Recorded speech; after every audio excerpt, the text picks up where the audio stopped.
On episode 410 of the 40 Plus Fitness podcast, we meet Beth Shaw and discuss her book, Healing Trauma with Yoga. Go from surviving to thriving with mind-body techniques.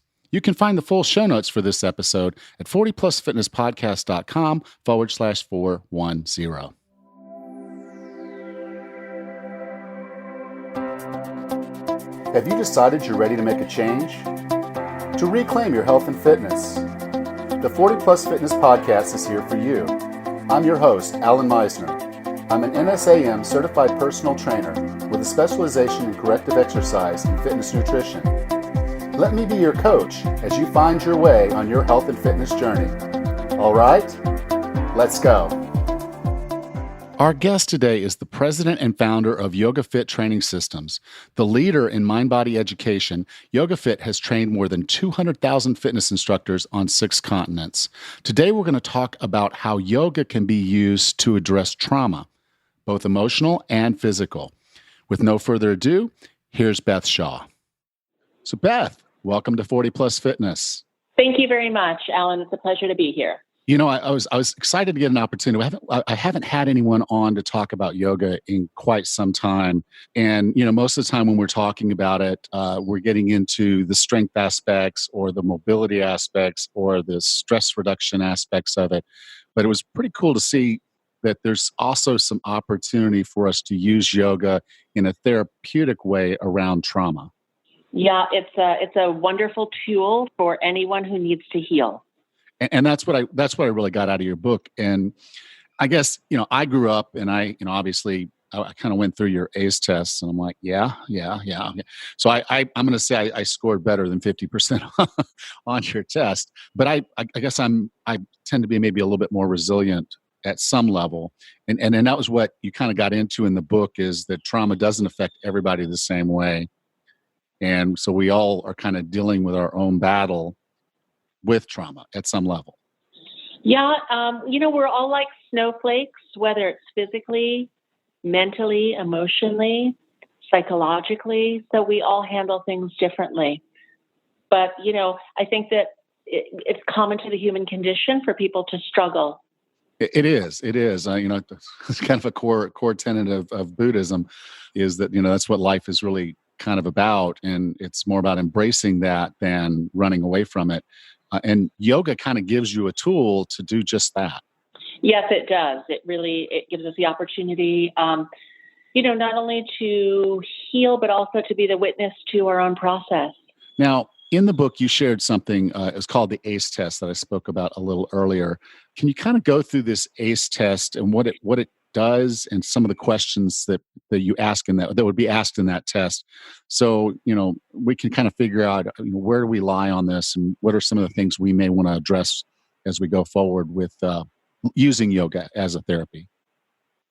Well, the Adverse Childhood Experience Test is a simple test with under 10 questions, basically asking if anyone was abusive to you in your household while growing up, if there was violence in your household, if you had a parent who died, you know, if you witnessed any type of trauma, if you had any head injuries. So it's an opportunity for us to index ourselves physically and emotionally and just answer yes or no questions. And typically if you have more than 5 yeses on that test, you are susceptible to a lot of trauma-related issues, including addiction, suicidal thoughts, depression, anxiety, and so on. Okay. And I guess that's why it really kind of piqued my interest, because I took the test and I'm like, okay, this is not a test you want to score high on, but I did. And so as I got into it, I wish, Alan, I just wish that one, I wish that I had that test when I was 18 years old. And 2, I wish that they would give this test to everyone who's, let's say, a junior in high school. Because, you know, had I understood myself better as a young adult, my life course probably would have been a lot easier. And I agree with you. I think, you know, some of the choices and decisions I made, you know, we kind of sit there and we tell ourselves when we're at that age, it's like, oh, I would never do that. I would never act like that. That's not who I'm going to be. And then you find yourself 10 years later doing some of those exact things you said you would never do. Right. And so I think that's how, in a sense, I'd always told myself when I was younger, it's like, well, I'm always going to be fit. I'm always going to be in shape. I'm always going to take care of myself. But my drive to perfection with my job, because I think maybe that's where I buried a lot of this stuff, was just, okay, I need to be successful. That's how I'm going to be a measure of, difference is to be successful. And I applied a lot of that energy to my job, and I didn't apply it towards some of the more healthier pursuits, like eating right and doing yoga. And so eventually kind of things fell apart for me. And it wasn't until after I kind of rebounded and said, okay, I've got to fix this, that I started doing some of these things. And I think I was able to turn it around. But from your book, I'm kind of getting an idea that I may need to do a little bit deeper exploration. Guys don't tend to want to do that often, but I think it might be worth it for me to do a little bit deeper dive. And one of the areas that go ahead. They said that they say that the unexamined life is not worth living. And yeah, I think it's good for anyone at any age to continue diving, because sometimes even workaholism can be just another way of escaping one's pain. It's perhaps healthier than, being an alcoholic, but nevertheless, and this is just speaking from someone, I'm a workaholic. I excessively exercise. They're coping mechanisms. Yes. So when we're trying to do this, obviously trauma is not just it's not just an emotion. It actually physically changes our body and our brain. Can you talk a little bit about that?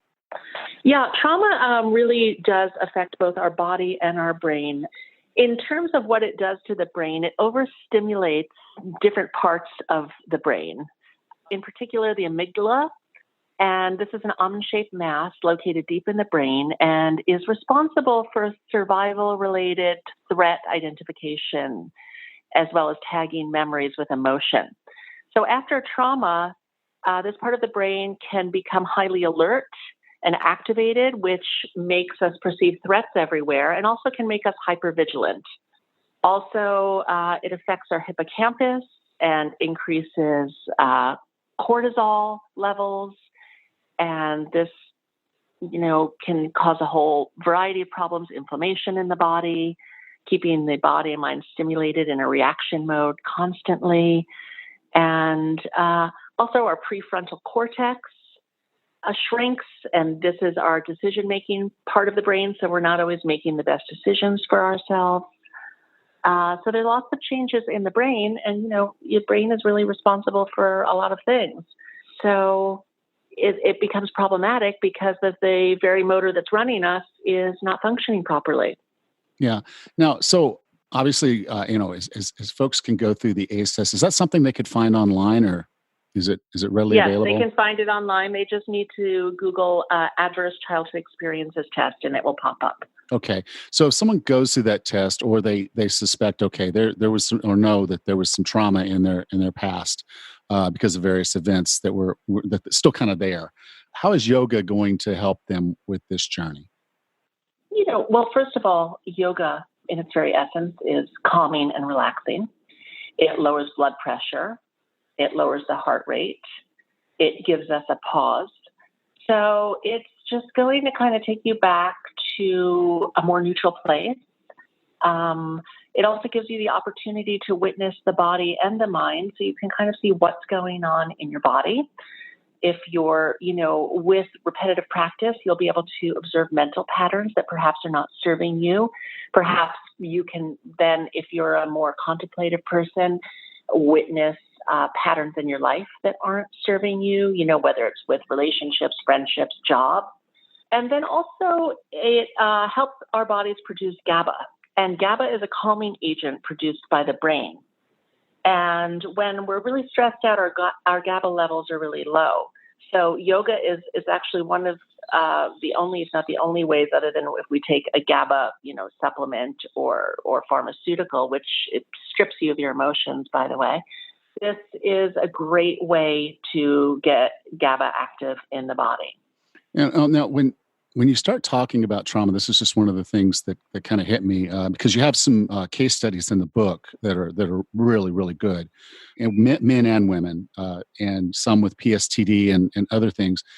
And I was just thinking, because one of the reasons it hit home was I was in that unit. The guy, I can't remember his name, the plane crash. I was in 82nd Airborne. Not 82nd, Wow, 101st, what a 101st Airborne. coincidence. Just right after What that, a we joined. coincidence I that joined the is. military, and I was stationed at Fort Campbell. So we were hearing about the plane crash, because it was a peacetime thing, and so you would have these accidents, and it was a question of what's going on, because we had some helicopter accidents. We weren't actively involved, but it was some people in our unit. So we kept having these series of accidents, and you're like, okay, we're in peacetime, and we're we're at risk. And so every time you're getting on the helicopter, everything, doing something, you just, like you said, hyper vigilant. You're watching out for your buddy. You're watching out for yourself. You're like, okay, we don't want to be the ones that have the accident. So that's why I say it kind of drew me in, because I was like, okay, I can feel what this guy's feeling at some level. It's hard sometimes to kind of lean into those feelings, though. So you're thinking about going into yoga. It just seems to be there has to be a trust factor between you and the yogi that you're learning from to take that step. Well, yes and no. If, we take that test and we decide, okay, I recognize that I have this issue, and I just want to explore a yoga practice because I also recognize that, I've got high blood pressure, I'm hypervigilant, I'm highly reactive, or whatever the case may be. You can go to yoga, you can partake in the practice. You don't have to discuss any of your trauma with the instructor. If you were the victim of a violent attack, you're going to want to make sure that, you're not getting any surprise hands-on adjustments by your instructor. We really focus on this a lot at Yoga Fit. In fact, there was a recent article in the New York Times about yoga teachers who are, let's say, getting a little too handsy with their students. That just came out in the New York Times over the weekend.